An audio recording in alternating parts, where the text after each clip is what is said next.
हमारे गवर्नमेंट ने 21 डिसेबिलिटी को अपनी डिसेबिलिटी में काउंट किया।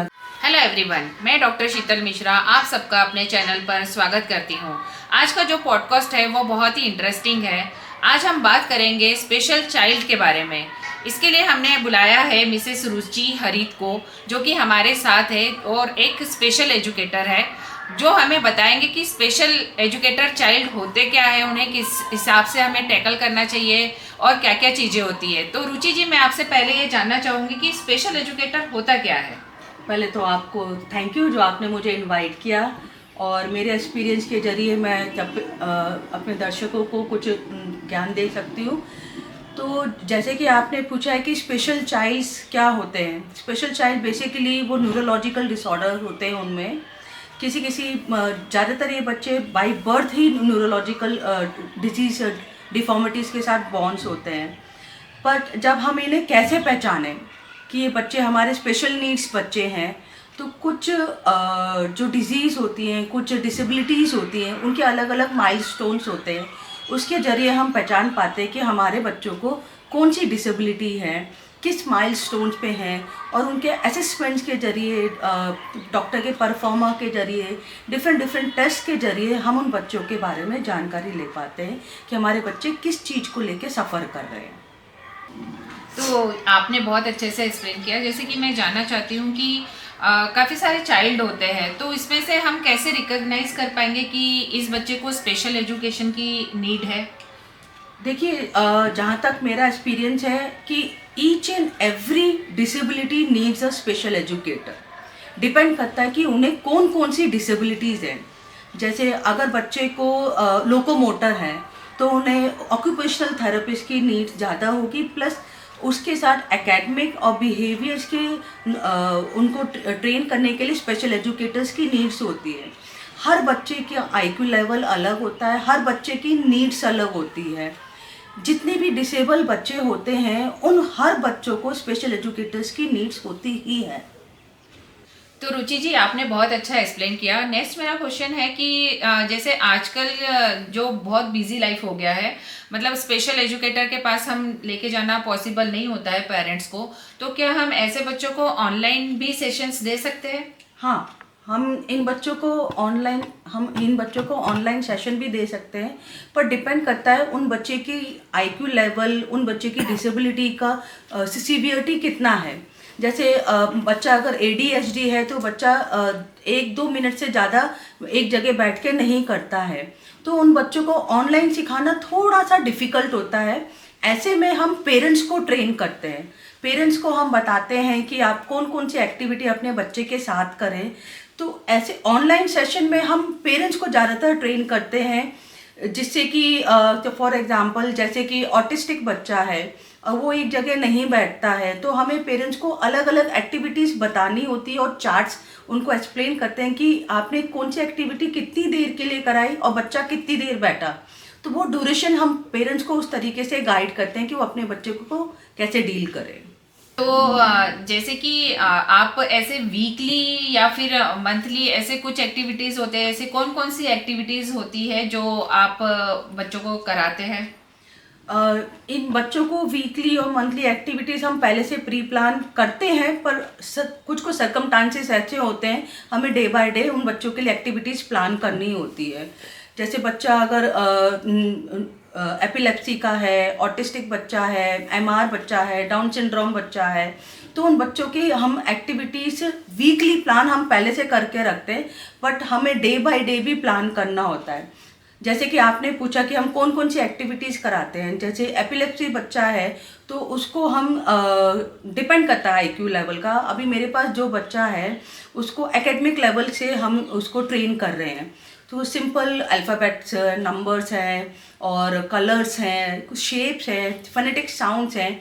तो अलग अलग एक्टिविटीज़ के ज़रिए हम टूल्स बनाते हैं, जिन्हें हम बोलते हैं टूल्स। तो टूल्स बना के उन बच्चों को लर्न करवाते हैं। तो एक एक्टिविटी को लर्न कराने के लिए हमें करीब 2 से 4 महीने लग जाते हैं एक टॉपिक को लर्न कराने के लिए। तो सेम एक्टिविटी, सेम टॉपिक को हमें डिफरेंट टाइप से कंडक्ट कराना होता है। काफ़ी सारे पेरेंट्स होते हैं जिन्हें पता ही नहीं चलता है कि हमारे किड्स को बच्चों को स्पेशल एजुकेटर का नीड है या नहीं है।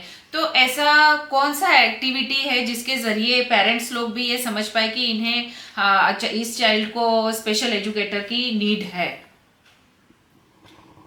ये जितने भी डिसेबल बच्चे होते हैं उन सभी को स्पेशल नीड्स स्पेशल एजुकेटर की ज़रूरत होती है। पेरेंट्स को नहीं पता होता है कि हमें एक एक्स्ट्रा थेरेपिस्ट की भी ज़रूरत है।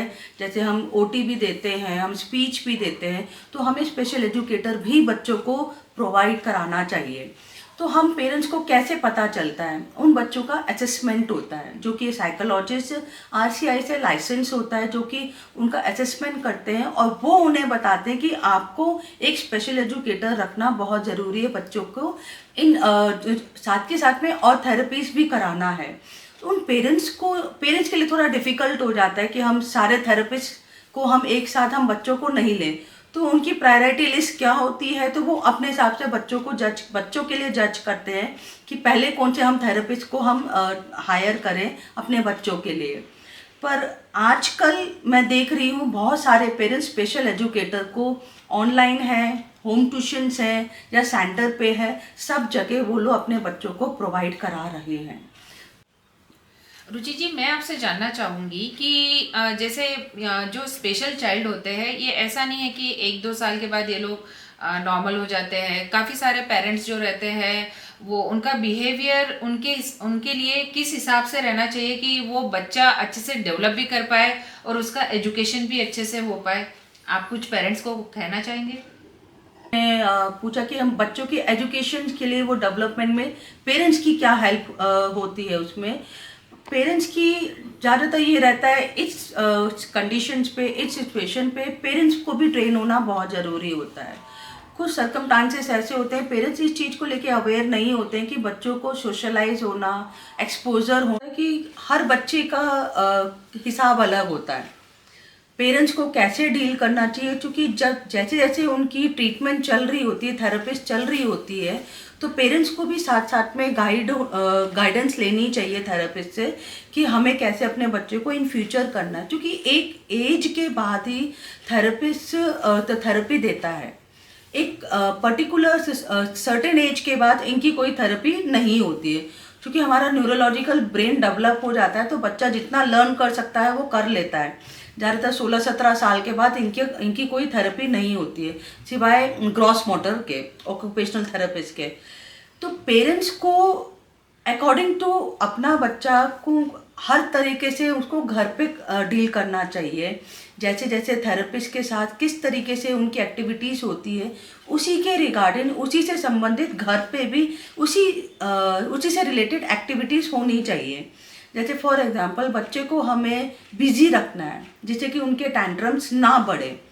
एमआर बच्चा है, उसके अंदर भी बहुत, वो बैठ ही नहीं सकता है। एमआर बच्चा ऑटिस्टिक बच्चा भी नहीं बैठ सकता है, तो उनको घर के कामों में उनको बिजी करें। तो जैसे कि रुचि जी, जो स्पेशल चाइल्ड होते हैं तो इनके लिए कुछ स्पेशल स्पोर्ट्स भी होते हैं या फिर ये नॉर्मल जो स्पोर्ट्स होते हैं उसमें भी पार्टिसिपेट कर पाते हैं, या फिर आपका क्या सजेशन है? हाँ, इनके स्पोर्ट्स अलग होते हैं। इनके लिए हम बोलते हैं पैरा स्पोर्ट्स या पैरा ओलंपिक स्पोर्ट्स होते हैं। स्पोर्ट्स सारे वही होते हैं, चाहे स्विमिंग हो, चाहे क्रिकेट हो, चाहे शूटिंग का हो, स्पोर्ट्स सारे वही होते हैं। पर इनको सिखाने का तरीका अलग होता है। इनके जो पीटीआई टीचर्स होते हैं वो उन बच्चों के एबिलिटीज़ के हिसाब से उन बच्चों को ट्रेन करते हैं। तो जैसे हम आजकल न्यूज़ में आजकल देखते हैं पैरा ओलंपिक्स होते हैं, आजकल बहुत एक्सपोजर मिल रहा है इन बच्चों को। बाहर फॉरेन कंट्री में भी जाके ये लोग ओलंपिक्स में पार्ट्स लेते हैं। मैं अपना एक एक्सपीरियंस बताती हूँ। मैं डिग्री ले रही थी, तो डिग्री जब मैं ले रही थी तो वहाँ पे एक बच्चा था जिसने स्केटिंग में ओलंपिक्स में फर्स्ट आया था। तो राजस्थान गवर्नमेंट ने उस बच्चे को, उसके पेरेंट्स बहुत ही लो क्लास से बिलोंग करते थे, तो राजस्थान गवर्नमेंट ने उसको काफ़ी सारी चीज़ें दी। उसको गवर्नमेंट जॉब भी दी, उसको एक दुकान भी दी, काफ़ी सारी चीज़ें दी। तो अगर हम अपने बच्चों को देखते हैं, जैसे मैम के अभी 2-3 बच्चे आते हैं, मैम जब स्विमिंग सिखाते हैं मैम हम लोगों को, तो इनके अभी बच्चे आते हैं, तो मैं उनके पेरेंट्स को बोलती हूँ आप इनको ओलंपिक्स में इनको ट्रेन कराएं, जिससे कि बच्चा कहीं ना कहीं पे जाके एक्सपोजर ले। तो पेरेंट्स को वो गाइडेंस नहीं मिलती है कि पर्टिकुलर स्टेट्स में या पर्टिकुलर जगह पे कहाँ पे इन बच्चों को ट्रेनिंग दी जा रही है। तो हमारे जरिए हम उन पेरेंट्स को बताते हैं कि आप स्टेडियम में जाएं, वहाँ पे पर्टिकुलर टीचर्स हैं, वो इन्हीं बच्चों को, ऐसे बच्चों को ट्रेन करते हैं। तो ये पेरेंट्स के ऊपर डिपेंड करता है कि वो अपने बच्चों को किस लेवल तक आगे लेके जाना चाहते हैं। तो रुचि जी, मैं आपसे ये जानना चाहूँगी कि इनके सीबीएसई नॉर्म्स में क्या बेनिफिट्स होते हैं? जैसे कि आजकल गवर्नमेंट ने ये कंपलसरी किया हुआ है कि each and every CBSE school inclusive school होना चाहिए। स्कूल वालों को अपने डिसेबल बच्चों को भी एडमिशन्स देने के लिए मना नहीं कर सकते हैं वो लोग, तो वहाँ पे अपने डिसेबल बच्चे भी होते हैं। हमारे गवर्नमेंट ने 21 डिसेबिलिटी को अपनी डिसेबिलिटी में काउंट किया गया है। तो हर डिसेबिलिटी के हिसाब से सीबीएसई ने, सेंट्रल गवर्नमेंट ने उनके नॉर्म्स अलग अलग बनाए हैं। जैसे एक बच्चा है जिसका विज़न इशू है, उसका विज़न में उसको दिखता नहीं, पर उसका आईक्यू लेवल बहुत अच्छा है। छुटपन में वो ठीक था, लेकिन जैसे जैसे एज बढ़ती गई तो उसका विज़न कम होता चला गया। आज वो ज़रा सी दूरी पे वो देख नहीं पाता है। तो सीबीएसई के नॉर्म्स के जरिए इन बच्चों के सब्जेक्ट्स चेंज होते हैं, प्रैक्टिकल सब्जेक्ट्स दिलाए जाते हैं, बच्चों की जो एबिलिटीज़ होती है उसके हिसाब से उनको स्क्रिबल्स भी प्रोवाइड कराते हैं। स्क्रिबल जैसे कि अगर बच्चा लिखने में सक्षम नहीं है तो किसी और को लाके वो आंसर्स लिखवा सकता है। जैसे वो वर्बल बोलेगा और वो जो स्क्रिबल है वो आंसर शीट में आंसर्स लिखेगा। अब मैं जिस बच्चे के बारे में बात कर रही थी जिसका विज़न इशू है, उसको मैग्नीफाइंग ग्लास के लिए भी अलाउड है। तो इस तरीके की चीज़ें जो सीबीएसई सेंट्रल गवर्नमेंट ने कुछ हर डिसेबिलिटी के हिसाब से नॉर्म्स उन्होंने तय कर रखे हैं, जिन बच्चों को बेनिफिट्स मिले और सीबीएसई बोर्ड्स के जरिए वो लोग बोर्ड्स को क्रैक कर सके। ओके, तो क्या स्पेशल चाइल्ड बच्चों के लिए बोर्ड एग्ज़ाम मतलब है, दे सकते हैं वो? हाँ, बोर्ड एग्ज़ाम वो दे सकते हैं। सीबीएसई बोर्ड वो लोग दे सकते हैं। राजस्थान बोर्ड, जैसे हम राजस्थान में हैं तो हम आरबीएसई के लिए बात करेंगे, तो राजस्थान बोर्ड्स भी दे सकते हैं। ऐसा इन स्पेशल बच्चों का अलग बोर्ड है NIOS, national institute open book का बोर्ड है ये। इन बच्चों को अलग से कंडक्ट कराया जाता है, जिसमें कि इनकी कुछ क्राइटेरिया फिक्स होते हैं, कुछ सब्जेक्ट्स इनके फिक्स होते हैं और इनके स्कूल्स अलग होते हैं। जो स्पेशल स्कूल्स होते हैं वहीं पर ही ये लोग NIOS बोर्ड्स के रिलेटेड इनको तैयार कराते हैं, पर इनके सेंटर्स अलग होते हैं। वहाँ जाके ये लोग अपने बोर्ड एग्ज़ाम्स दे सकते हैं। इनको ओपन बुक्स की फैसिलिटीज़ दी जाती है, इनको स्क्रिबल्स दिया जाता है, इनको सब्जेक्ट्स ईजी दिया जाता है, जिससे कि आगे जाके ये एज ए वोकेशनल ट्रेनिंग्स में उनको इजी हो, आगे जाके ये इंडिपेंडेंस बन सके। जैसे डेटा एनालिसिस बिजनेस से रिलेटेड है, पेंटिंग से रिलेटेड है, म्यूज़िक से रिलेटेड है, इस किस्म के सारे सब्जेक्ट NIOS बोर्ड्स कंडक्ट कराता है। तो रुचि जी, मैं आपसे जानना चाहूँगी कि आपके एजुकेशन में, मतलब आपने जो स्पेशल चाइल्ड को एजुकेशन दिया है, ऐसा कोई एक स्पेशल केस जो जिसके बारे में आप हमें बताना चाहेंगे? मेरे को ये 7 साल के एक्सपीरियंस में मैंने बहुत सारे बच्चों से मैं रूबरू हुई हूँ। इन बच्चों को देख के मुझे काफ़ी कुछ मुझे स्पेशली सीखने को मिलता है, और उनको सिखाते सिखाते कई बच्चे इस लेवल पे पहुँच गए हैं। एक बच्चा है जो अब वो चंडीगढ़ शिफ्ट हो गए हैं वो लोग, वो ऑटिस्टिक बच्चा है, ADHD बच्चा है, वो आज वो 16 साल का है। उनके पेरेंट्स ने उसको एक्सपोजर दिया है, तो वही सारी चीज़ें, ट्रेनिंग होना, occupational therapist, speech therapist, behaviour therapist, special educator, वो सारी थेरेपीज उसके साथ हुई है। आज वो वहाँ पे बेकरी खोल के अपना केक्स वगैरह वो बना रहा है। नो डाउट उसके आसपास हेल्पिंग हैंड्स होते हैं, जैसे निडलिंग करना, ये करना, पर वो एक उसकी पूरी एंटायर फैमिली उसको एक हेल्प कर रही है। दूसरा, जो आज मैं जिन बच्चों को जो ट्यूशन्स लेती हूँ, मैंने 2 बच्चों को 10th बोर्ड कराया है, तो वो बच्चा किसी तरीके से NIS बोर्ड उन्होंने दिया है, उन बच्चों में इम्प्रूव हुआ है, बिहेवियर इम्प्रूव हुआ है, जो टैंट्रम्स होते थे वो कंप्रेस हुए हैं हमारी इन एक्टिविटी। अकेले मेरे जरिए नहीं, वो और भी थेरेपिस्ट लेते थे, बिहेवियर थेरेपिस्ट भी लेते थे, तो हम सब मिलके उन बच्चों के साथ काम करते हैं। क्योंकि एक इंडिविजुअल थेरेपिस्ट के साथ काम नहीं हो सकता, तो मिलके हम काम करते हैं, तो बच्चों में बहुत चेंज आता है और पेरेंट्स भी इन बच्चों के साथ लगे रहते हैं। है होप सो कि आपके इस इंफॉर्मेशन से काफ़ी सारे पेरेंट्स को बहुत सारा बेनिफिट हो, और मैं आपका बहुत बहुत धन्यवाद करना चाहूँगी कि आपने अपना कीमती समय हमें दिया और अपना एक्सपीरियंस हमसे शेयर किया। तो thank you very much. Thank you so much Sheetal ma'am, आपने मुझे इनवाइट किया। This is my first podcast और मैम के साथ मेरा ये एक्सपीरियंस भी रहा है, और मुझे बहुत अच्छा लगा आपके साथ इस अपने ही फील्ड से रिलेटेड अपने दर्शकों को, अपने पेरेंट्स को, अपने स्पेशल नीड बच्चों से अपना एक्सपीरियंस शेयर करना। Thank you.